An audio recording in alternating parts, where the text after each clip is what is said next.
Well, speaking of reforms, the Competition Commission has unveiled its final report on the fresh produce market inquiry, proposing changes to the way fruit and vegetables are sold and priced by retail giants.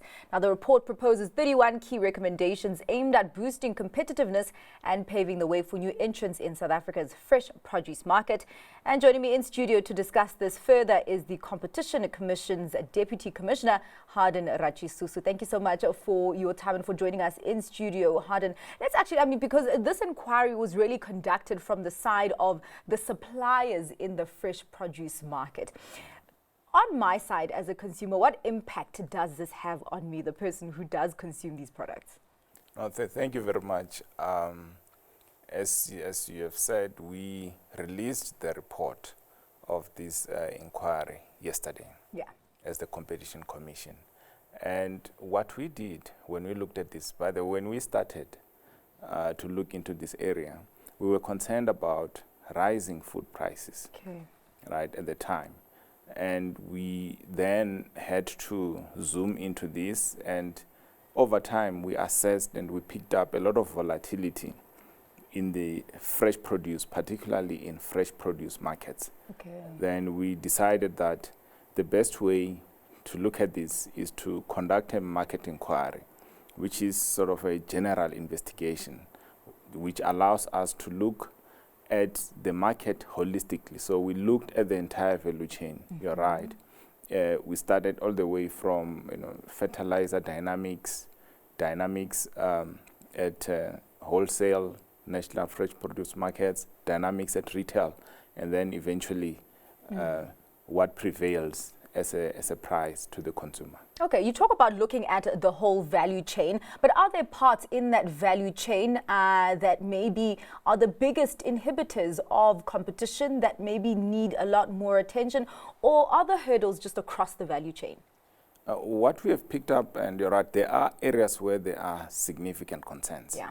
And one such area is the national fresh produce markets and the role of market agents in that space.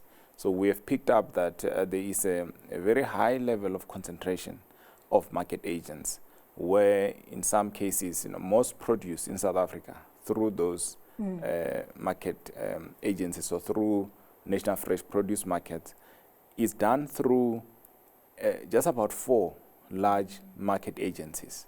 And when you zoom into produce, say tomatoes, apples, potatoes, onions, then those agents get even fewer. So there's a very, it's a highly concentrated space. That's why we're even referring this to as an oligopolic structure. So that is a concern that we looked at. We also looked at the retail channel.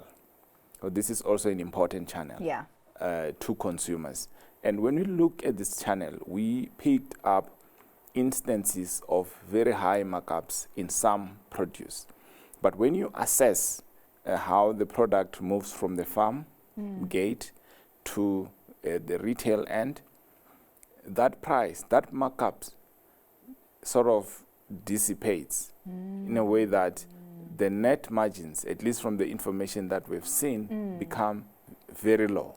So what that signifies, at least for us, is that there may be some inefficiencies even in the formal retail channels. So so is it a case of you will see inflation going down, but the prices actually don't reflect that? Yeah, indeed. So what we are seeing is that, in fact, it's even beyond that. So because we were interested even in the cost drivers. So what are the cost drivers in fresh produce? Right, because just from the farmer all the way to retail. So if you look at the formal retail channel, the product goes through very sophisticated distribution channels, very sophisticated distribution network that comes at a cost.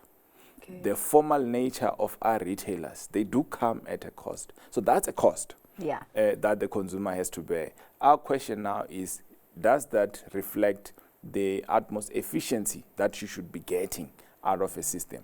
And that's why we have a recommendation where we suggest that the DTIC should support new entrants in the space, because if you want to see different outcomes out of the current retail structures we have, you should start introducing new competition in the way that when you go to your local retail center, you at least have more options. Right now, you're usually limited to just 2 options, which then does not create, a very good environment for competition.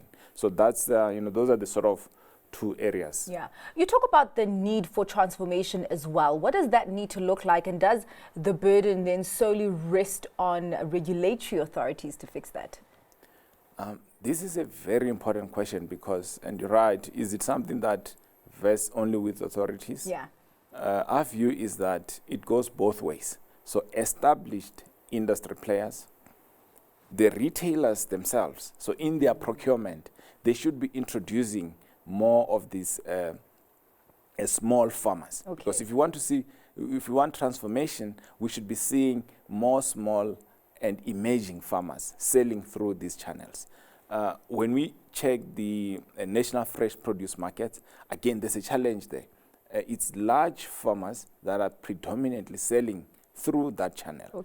And these farmers can only do so through this small group of market agents, which in itself, and I think there is something that we picked up, which is really of concern, the level of price volatility in national fresh produce markets. We think it doesn't, where there's volatility cannot happen like every day. We try to look, is this a seasonal effect? When even you correct for that, you still pick up a lot of volatility. So we think that concentrated structure of the market agents is a concern, and there are remedies that we targeted to their regulator. So there's a regulator for the market agents who would have to look at ways and means to ensure that these market agents engage in competitive practices. There are certain concerns that we identified that they will need to remedy. Yeah. Just lastly, as we wrap up the conversation, I mean, you have these 31 recommendations, but really, where to from here? Can I, as a farmer or an emerging farmer or a small business, be encouraged that the landscape in the fresh produce market will actually be more accommodative to my efforts? What we have, by the way, we've been referring to these as 31 remedies. Yes. Because out of those remedies, there are recommendations and remedial actions. All right. So there are remedial actions targeted at companies. So for instance, we expect retailers, in fact, we require them to increase pricing transparency. You should be seeing, per 100-gram pricing in all major retailers so that consumers can be able to compare prices. But what happens with a report like this is that we have submitted it to the Minister of Trade, Industry and Competition, Minister Pakstow, who has received the report. He will then have to table that report in Parliament. So there will be a parliamentary process where it's discussed. As the Commission, we have a duty to monitor these remedies in totality to ensure that there is implementation. So from the point of view of the consumer, what we are seeing, the immediate thing you will see, you should be able, as I've said, retailers very soon will have to, you'll be able to, when you buy bananas, you will know how much is it per 100 gram. Am I getting good value at Woolworths vis-a-vis Checkers or the Spar Group? So those are the immediate things that you're going to see. We have had some other remedies, with seed suppliers. They've agreed to support about 700 farmers. From a seed point of view, because there are very few suppliers of seeds, like real seeds that you need to really plant to be in agriculture in a sort of a formal way. So we have measures there that should support farmers, and everything else at the end of the day, in our view, should contribute to making the market more efficient and more competitive. Well, let's hope that there is indeed openness from all different stakeholders to really work together in this effort. Thank you so much for your time, Deputy Commissioner. That was the Competition Commission's Deputy Commissioner, Hardin Ratshisusu.